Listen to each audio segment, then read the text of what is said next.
my name is Medina. I'm from SMA Negeri 1 Garut. I have my own timer. Starting my speech in 3, 2, 1. Panels, as the government side of the house, we will tell you that the trend of urbanizing rural areas with the developing countries bring more harm than good and should be regretted.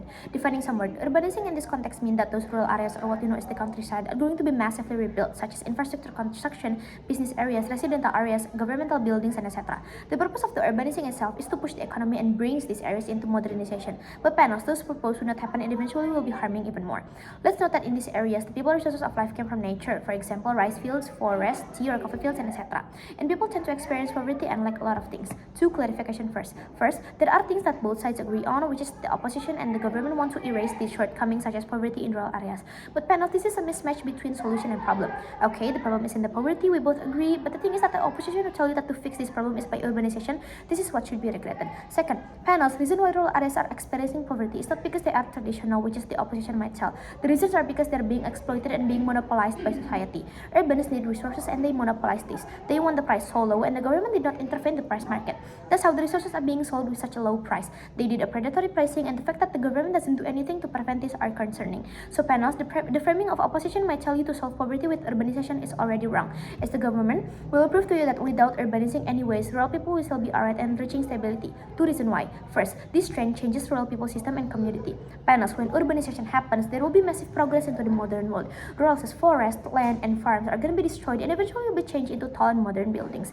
Imagine, let's say in these rural areas where the people get their living from natural resources are working on agriculture and farming. Then comes urbanizations, automatically forcing these farmers, for example, to switch into a corporate slave, for example, because the land they used to work are changed into office or governmental building. They cannot do that because they don't have the capacity to do so. This is exactly why we regret this motion. When our village is being urbanized, migration will happen. They're entering new people from urban areas, and the vulnerable rural people will lose their riverly and eventually will lead to structural unemployment.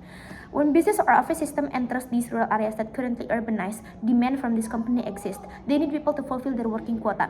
But at the end of the day, rural people cannot fulfilling that because they did not have the capacity, while the demand are needed right and there. Eventually, these companies will recruit people from outside, and that's how rural people can compete, and unemployment will explode.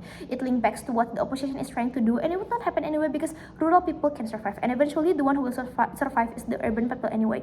But it's only the opposition side has already failed to get their objective. Second, it's not only harming rural people but people outside of it too. Contextualization first, in every single country there are urban and supporting areas.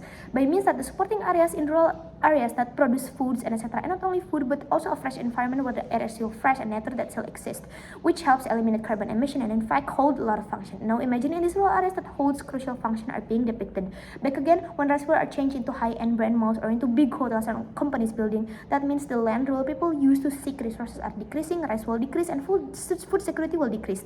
These rural fields are the main resources into food security. When those resources gone, urban people or non-rural people will be having difficulties to seek for food. Eventually, they will do import and harming the developing country itself. The fact that rural people are not only unable to compete, but the existence of the world competition itself mean that they lose their lands and cannot do anything, and instead become impoverished. Now, panels. If these rural people can maximize their own resources without eventually have to being monopolized by society, they will automatically become wealthy. To become wealthy, you don't need urbanization. What needed is the empowerment to get the things they deserve.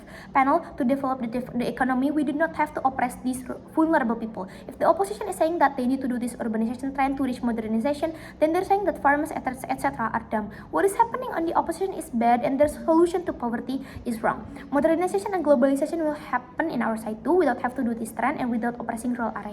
If these people can get high price by their resources within the government intervention to set the right market price, they can get rich, they can get economic stability, can get technology access, and they will be prosperous at the end of the day. Proud to propose. 4 minutes and 1 second. Thank you.